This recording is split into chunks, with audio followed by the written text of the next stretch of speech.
your response to what you've heard about the priorities and what you've heard from their project experience or their approach. And the way this is going to work is that Lisa and Mike, where's Mike? It's there. They have wireless mics, and so I'll ask people to raise their hand, and then they'll come up and we'll go back and forth like that. And Rachel also has been collecting some tweets, and so she'll be the voice that you won't see the person from because she's put her head down, and that'll be that. So the one comment I'm going to make, just there was one question that was about can the proposing developers coordinate formally or informally in any particular way with community groups or stakeholders during the RFP process, or is that an after the door closes sort of situation? And so I'm only going to share what a conversation I had with Jeff from Sound Transit, who made it clear that there's really nothing in their process that precludes you from exercising your constitutional rights. But I will say this, I mean, you know, have at it, but also be thoughtful and not wear out the welcome mat, because it's, getting lots of calls from lots of people, and the champion, will be using its own channels of communication to share what's happened tonight and the stuff that's out on the board back to you. But there isn't anything formal about this, so there aren't any formal forums or information sessions that Sound Transit is going to be running, as a community listening kind of thing. So if that's an answer, go for it, but don't push it. Okay, we have some things for clarification that came from the proposers up here, and I guess the first one's really nice because it's kind of global, and looking for sort of vision about how the project might manifest changes that you might want to see in the neighborhood. And so I'm going to throw that out to you all, and if we can, I'm hoping that each of these will get addressed, but that's okay if it just lands and it's like, okay, question, no answer, move on to the next. So does anyone want to add any comment, any thought particular to how the project might manifest changes we want to see in the neighborhood? That means you want to see change. So does someone want to comment on that? Over here, Lisa, could you go about 2/3 of the way up?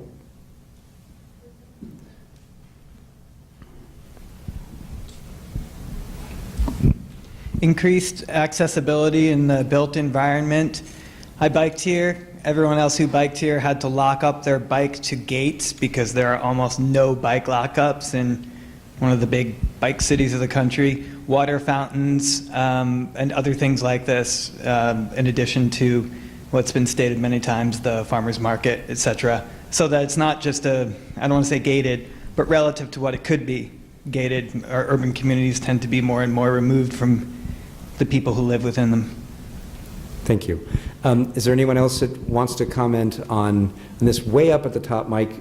Do it. I think I see it, unless you're just changing your eyeglasses on your forehead. Top row? No? That wasn't a hand up. Okay. There's a hand here. Front row. So, well, right there. I see second.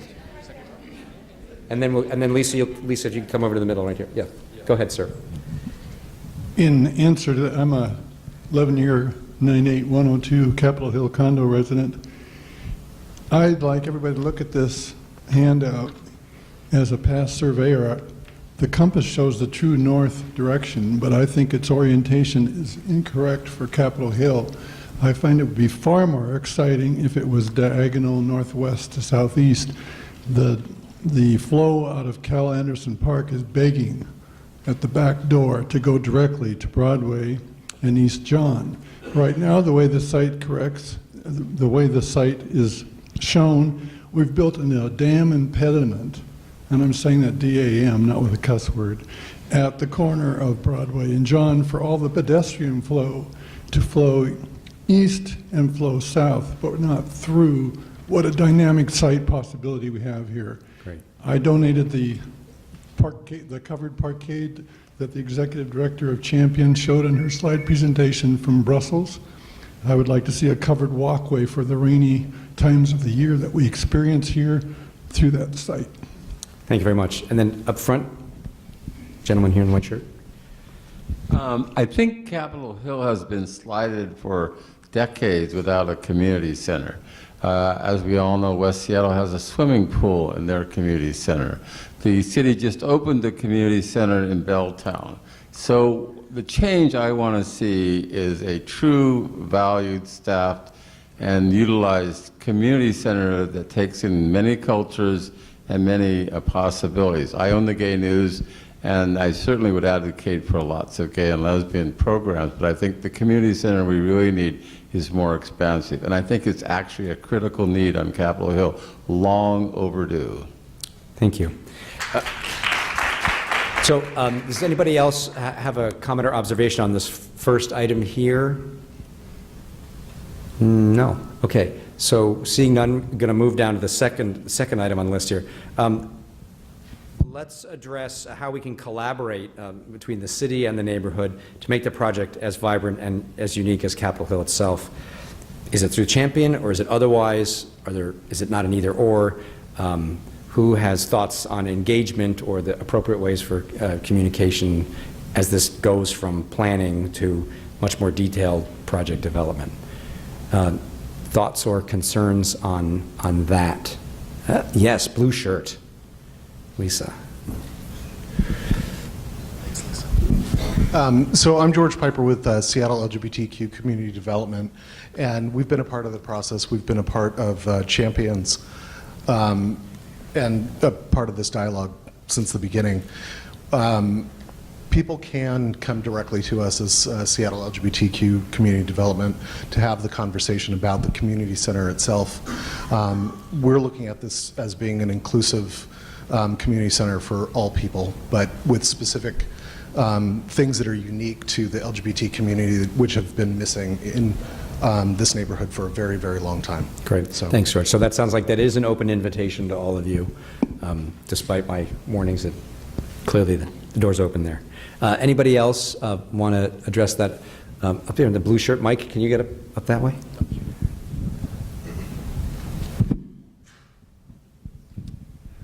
I don't think we should go through the Champion. I think the Champion is heavily conflicted, and they've been working with Capitol Hill Housing to exclude individuals like myself from the process, and people who don't fit into Capitol Hill's housing schemes to acquire all these properties through backroom deals with Sound Transit, unbeknownst to most of the public. So we definitely shouldn't go through the Champion. They have corrupted this process badly. And the way I know that is, I've done public records requests to a number of agencies, federal and local.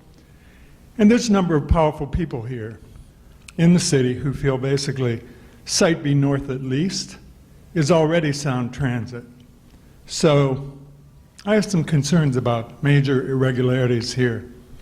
And the head of the Champions also sits on the board of directors of Capitol Hill Housing, and that's just plain wrong.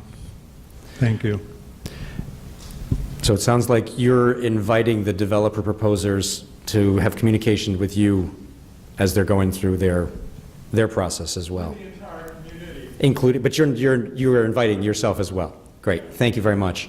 Anybody else on that topic there? Down here. Sorry, down in front, Lisa. I would like to see like another 24-hour restaurant like Sherry's or Denny's be put on that site for the community. Okay. Maybe Rachel, if there's something you could share from the Tweetosphere? Sure.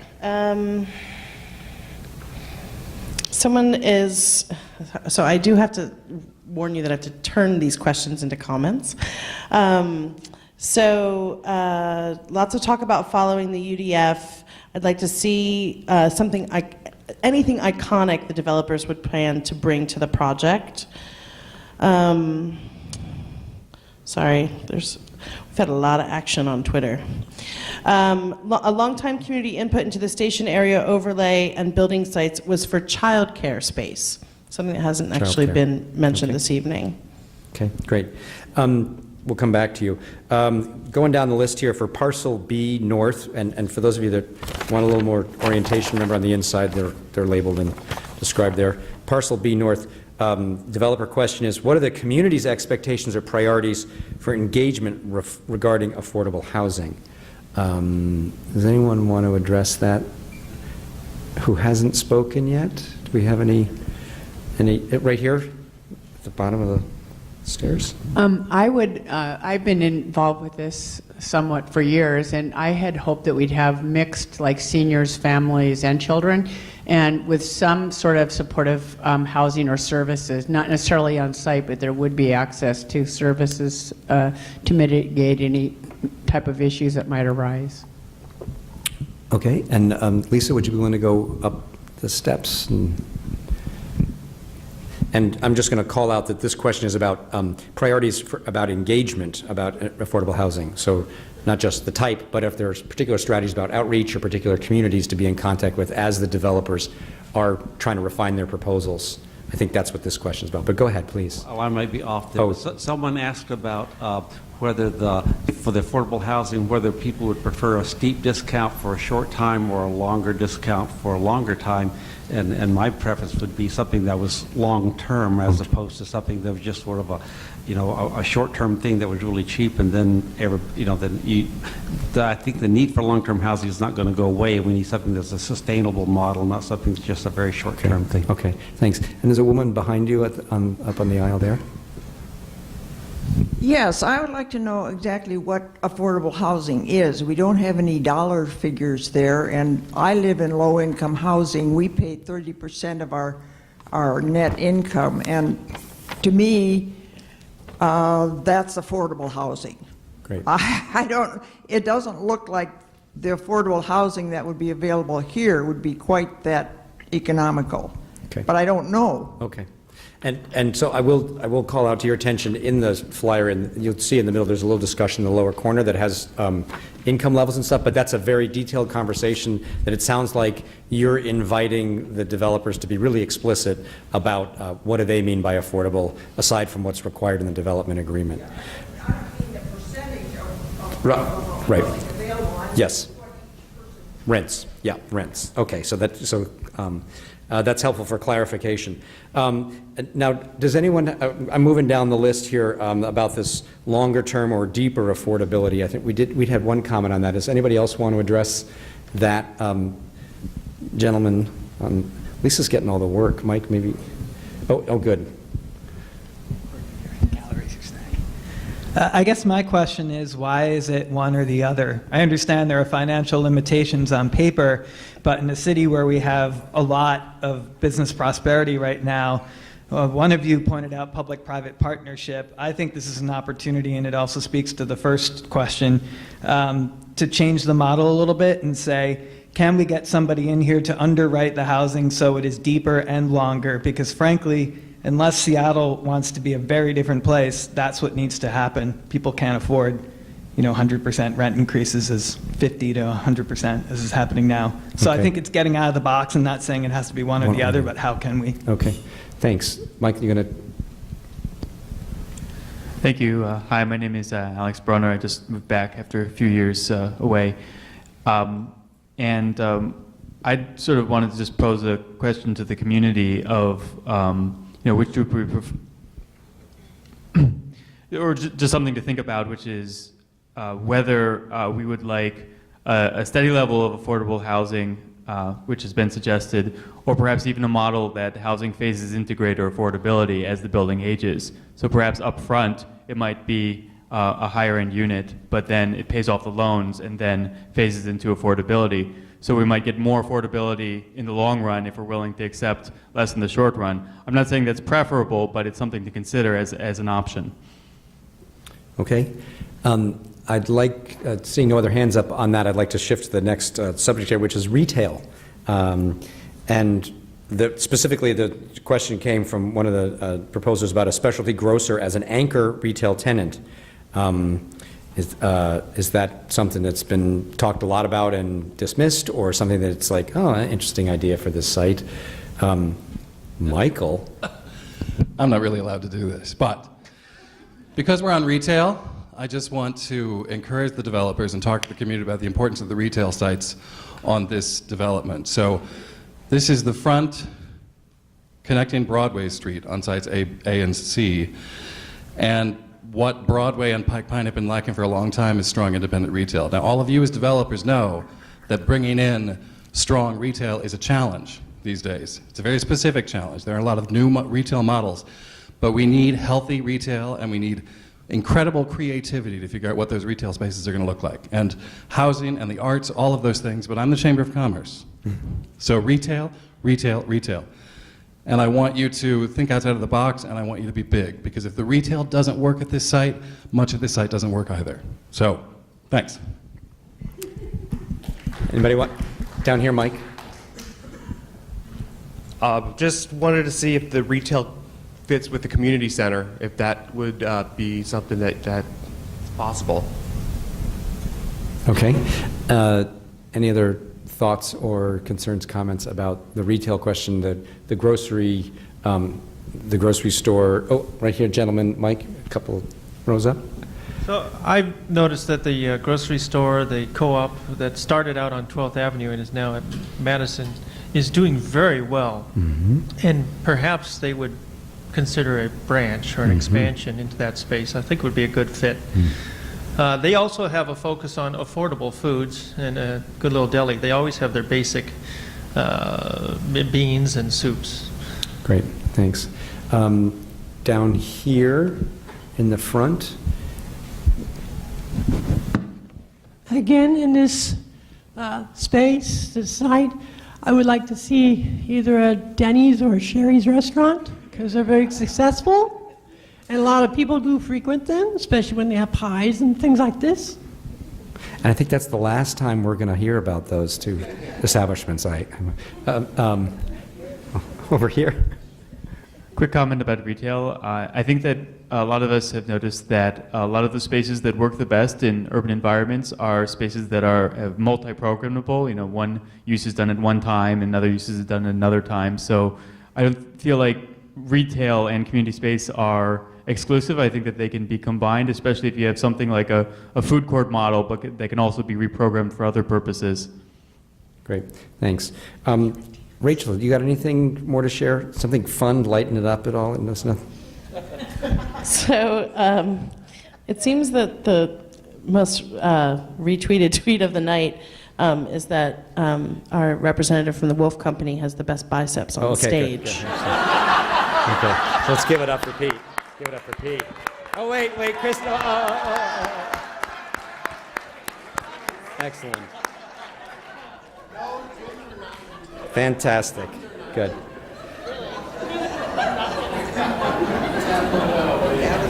Thank you, Rachel. See, and this is what social media is worth, right? Okay. No, seriously. Let's. We're going to get down through the list here because then we're going to end pretty close to on schedule. Community preference for rental versus for sale housing. That was a specific question that came up from one of the developers. Does anyone want to touch that? Gentleman with the hat up there, Lisa. Well, I'm not quite sure if you did for sale, how would things stay? I mean, for the low income part, how would it stay low income past the first purchaser unless there was some kind of something in the contract? I mean, it seems like if you have rental for the low income, then it can stay low income for a long time. For the market rate, I don't have a strong preference, but for the low income, I would assume that you'd want to have that rental just so that it would stay low income. Okay, and then right behind the gentleman there. So I think the answer is yes and yes. I think that looking at a model that is a mix of both rental and for sale, and I think that there's some people that know how to do that well, is going to speak to mixed incomes and people in different stages of life.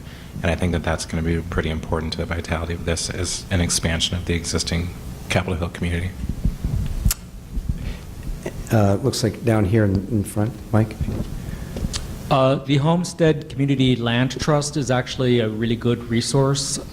They offer what the fellow right before was saying about people being able to buy something, and then when they sell it, it actually continues through this land trust, keeping the property affordable. Thank you for that. Okay, moving on to our last topic here, unless someone's dying to talk more about for sale or rental. Parking. Gentleman here, Mike, if you...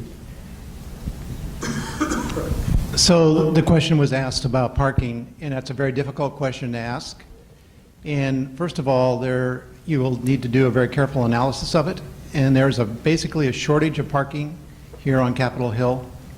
And so the first thing that happens should be an inventory, which should not be done by the developer. It should be done by the City of Seattle, so we know what the baseline is. And then, in terms of your uses, of course, you'll plan for that. But there should be because there will be in the end a shortage still of parking, there should be a shared management strategy between all properties so that parking can be managed. They'll be close enough that people could walk between. And finally, there needs to be a way to make sure that the parking you build is utilized. Developers now are building parking as part of their apartment developments, but they're charging $150 a slip for rental on those parking spots, and people find it much cheaper to go get a residential parking permit and park on the street. So that should be taken into account when you decide that parking question. Thanks. So a gentleman with the check shirt, then the woman there, and then Kathy. I'm so glad we got competition for the parking questions. Thanks. It's a hot topic. I just want to comment on what he was saying about the parking. So with all these people moving into the neighborhood, will they have access to Zone 4 parking? What about west of Broadway where it's sort of kind of open parking? How does all that fit into this model of all these people moving into the neighborhood? Because I could see, at least 20, I'm going to guess 20% of the people who move in there will want parking, and I don't think there's that much parking available with the station right below. So what does that do? So I think somewhere with the city we need to work through that. Great. I think there was a woman up, Mike, toward the top there. Oh. Hi. Hi. I'm not used to mics. I've lived here for a really long time, and I'm a car owner. I want to establish that. And every time I have to park, it's hard. But I accept it because that's what I choose by having my car. And I just have to say that for this building or set of buildings in particular, it's a little bit hypocritical to offer parking, except maybe for like the farmers who have to get in with their trucks on Sundays and that kind of thing, because it's a sound transit project. There's a train underneath.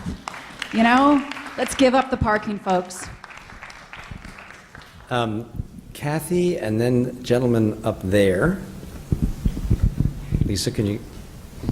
This is just, there are some very specific regulations about parking on the site. So there's a 0.7 maximum parking ratio on the site in the development agreement. And so just remember that there are things already guiding parking on the site and the location. So be sure and read your sound transit documents. See, that's the homework. Class isn't over until the homework is assigned up there, and then down here, and then over there, and then I'm gonna ask that we stop because it's after 8 o'clock. Hi, I'm a farmer. We sell at the farmers market on Sundays, and I just like to say that I come from, like tonight, I came to this meeting and I had to leave a farm property to come out here, and I pretty much had to drive because I worked all day and had to get here, and I couldn't rely on maybe an hour or more of transit and different stops to get here. So I understand the need for people to be able to come in and park, and especially if you're going to have some really maybe nice specialty type retail outlets here or stores. People are not going to want to put a big, huge, fancy painting or something on the transit and take it home if you're going to draw people from out of the area. Also, if someone has a relative that's driving from, say, Royal City, Washington, where our farm is, and coming over here, they may not be able to get their car to a bus stop and leave it for a week, whether drive to Seattle or drive their car to Federal Way and ride a bus up to the airport and then get on to Sound Transit to come up to here, then take another bus up to here with all their luggage. So I think that maybe the parking should be set aside for the retail sales and that for visitors, and that would be something that should be planned. I think it's really important to make this an area that will bring in people from outside of this area. Okay, and I think we had one other, Lisa up toward the top, and unless someone will jump up out of their seat and they feel that they haven't had their version of the parking discussion. We'll make this the last. Is there anybody else who's dying? I'll try to keep it brief. No, that's okay. You got a full minute, man. You got a full minute. And just for anybody else who's feeling like, they have to get the last word, this is their chance to think about it. Go. Sure. My name's Adrian, and as a world traveler, I just wanted to share a quick observation. In most other places on Earth, cities, we've all been through this debate a lot, and most of the mature cities that I've been to have done something that Seattle has not yet. And I'm not sure if we're ready for this. Maybe we are, maybe we're not. But most cities that have a large park put parking underneath their park. It's really cool. And it works really well. And it addresses the issue that the gentleman over there brought up, and it also addresses the issue that the young lady over there brought up to some extent, in the sense that it doesn't get in your way. It's out of the way. You don't have to deal with it. And then you can control it or manage it or program it however you want.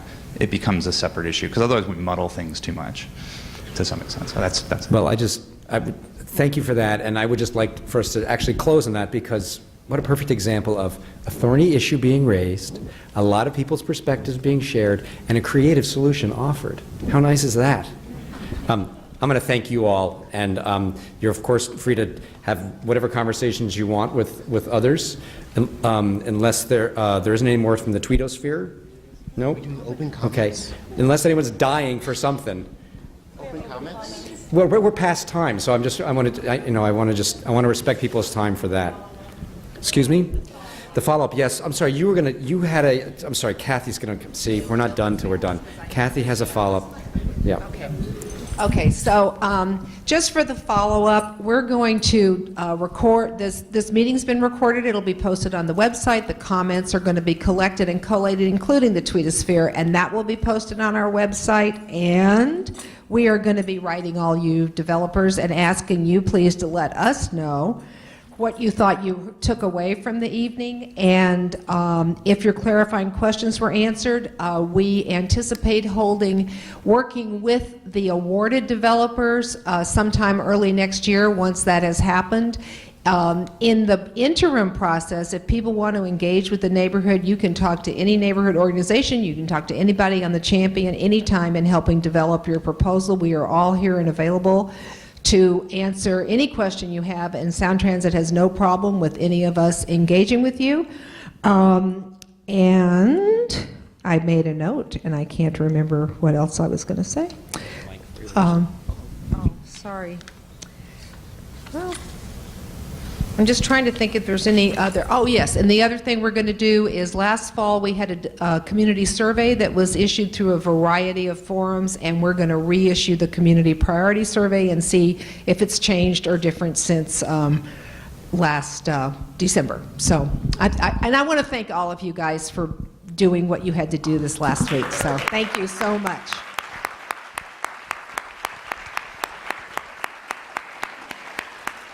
Thank you.